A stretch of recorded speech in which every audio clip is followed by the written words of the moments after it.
Welcome to the Roving Reporter segment of Impact. It's a brand new year. It's 2013. And as the new year begins, one of the most important things that many of us have in our minds is resolution. And resolution in terms of our health and our fitness.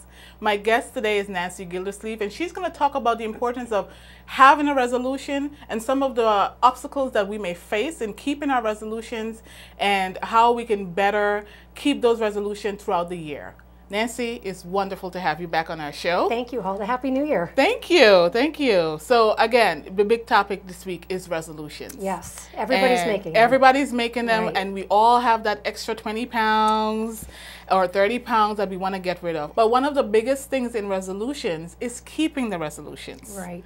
That's one of the biggest deals. So you're here to shed some light on that. Yes, and unfortunately, people start to abandon their resolutions by February, March. Yes. We start to see that.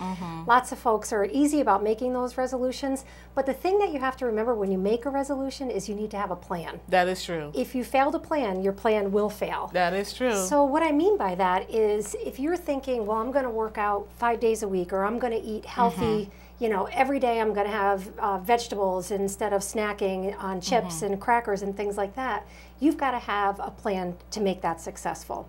You need to look at your schedule realistically and find out when you can fit those workouts in.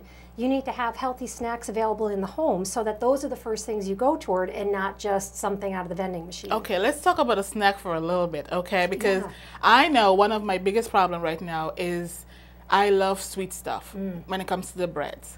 And it's habit forming. You already have that habit of as soon as I get home, whatever the stress is for that day, I know that there's this sweet thing that I can grab when I get home.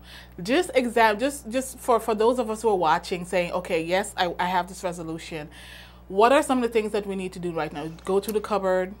Well, if having that in your home is too hard for you to resist, I would say don't buy it at all. Okay. It's easier to go in the market and pass that on the shelf that one time than to have it on your counter and have to look at that and resist time after time after time. Just don't buy it. Don't bring it in your house. If you can't have a little bit here and there in moderation, just eliminate it altogether.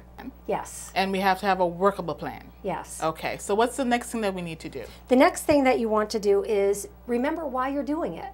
Everybody's setting a goal, and you said in the introduction, if it's to feel better or to be able to keep up with your kids, remember why you set that goal in the first place. Write your goal down on a piece of paper, keep that Post-it over your desk, or keep it on the refrigerator. And so that when you start to abandon those healthy behaviors, you can look at that and you can get refocused. And the next one is? The next one is to plan for setbacks.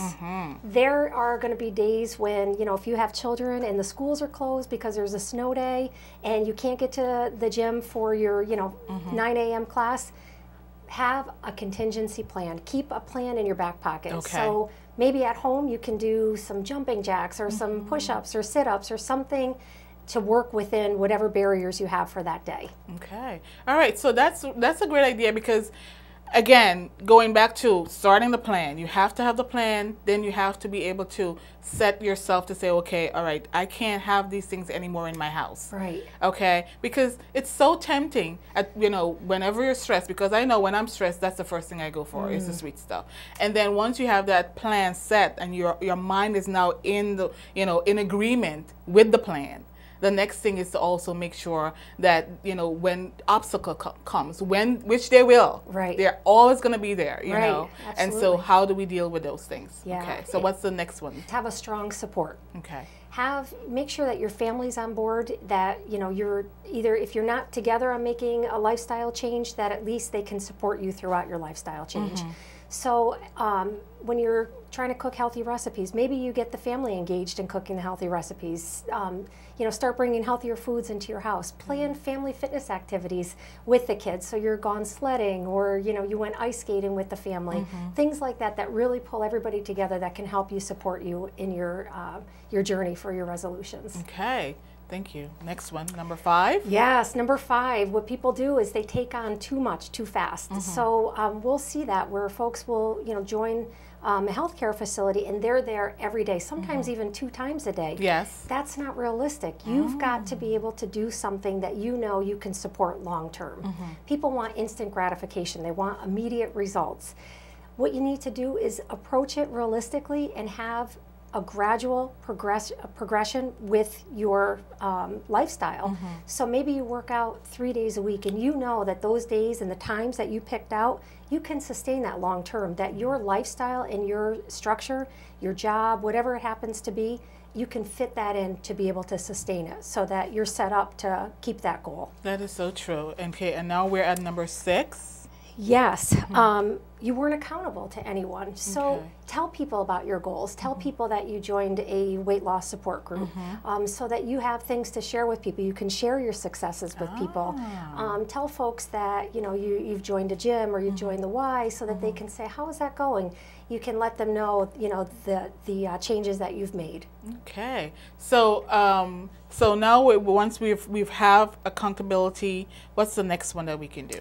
Make it your goal. Okay. So a lot of times what happens is people will influence others to make a goal. They'll say, hey, Huldah, why don't you come and run a 5K with me? When maybe you never had any desire to run a 5K. If it's not your goal, it's not going to be important to you. So sometimes having a buddy helps, to be able to, to be able to sustain that, as long as you have the same goal in mind. That is if true. It's somebody else's goal, then chances of you abandoning that goal are that is true. That is so true, because if you're not in it, as much as you say, okay, somebody grab you, because there's a lot of us who are in the people pleasing business. Yes. And so somebody says, oh, you should try this. This works great for me, but it may not be the thing for you. Right. And so you have to sit down. That's where I always tell my friends, or young people, I always say, go inside.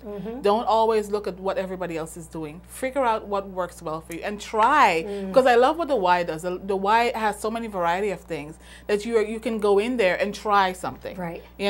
And you can try belly dancing. You can try Zumba. You can try all these things and go, okay, well, I didn't think I was going to like the belly dancing, but, I'm having a ball at this and I'm losing the pounds. Right. And that's something that you can share with somebody. You can say, hey, I am doing this and it is fabulous. The thing that's nice about the Y is we have so many choices that there is something for everyone. And my last thing is it needs to be fun. Yes. If it's not fun, you're not going to want to do it. True. If you're enjoying what you do, you'll look forward to it. It'll become something that you want to do. Yes. And you're more likely to stay with it if you're having a good time doing it.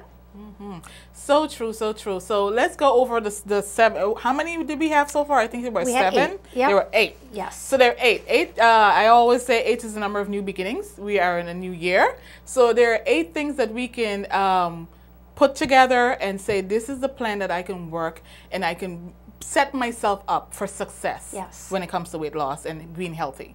Okay. So the first one is? The first one is have a plan. Okay. The second is keep your goal in mind. Why are you doing it? Make sure that you remind yourself this is your goal and this is why you're doing it. Plan for setbacks. Things happen. Just make sure that you've got a plan on things that you can do in the event of some sort of barrier or something coming between you and what your goal is. Yes. Have a strong support system. Don't take on too much too fast. Gradual progression along the way will help you sustain it. Be accountable to someone. Share your successes. Share your goals with others.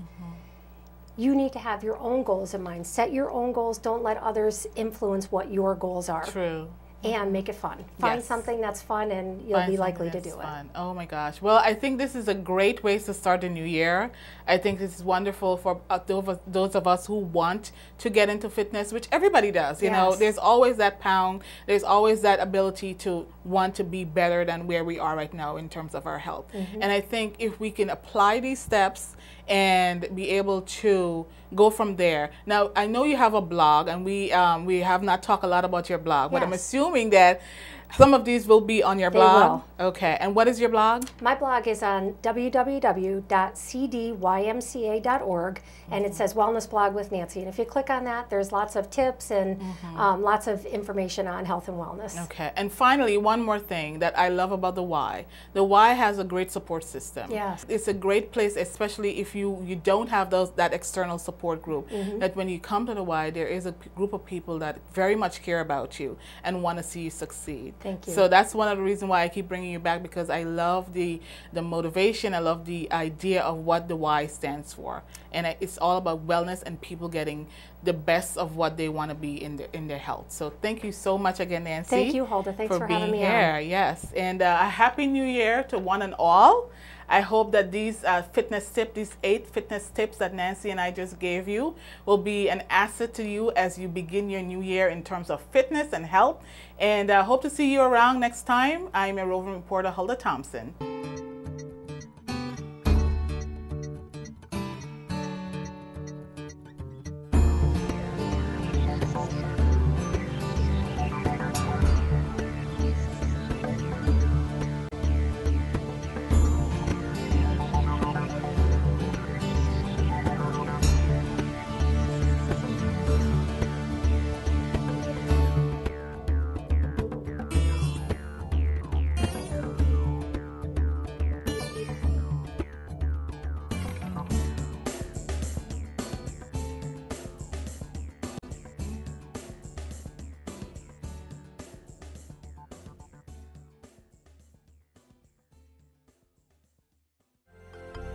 Proctors, bringing the best in arts, education, and entertainment.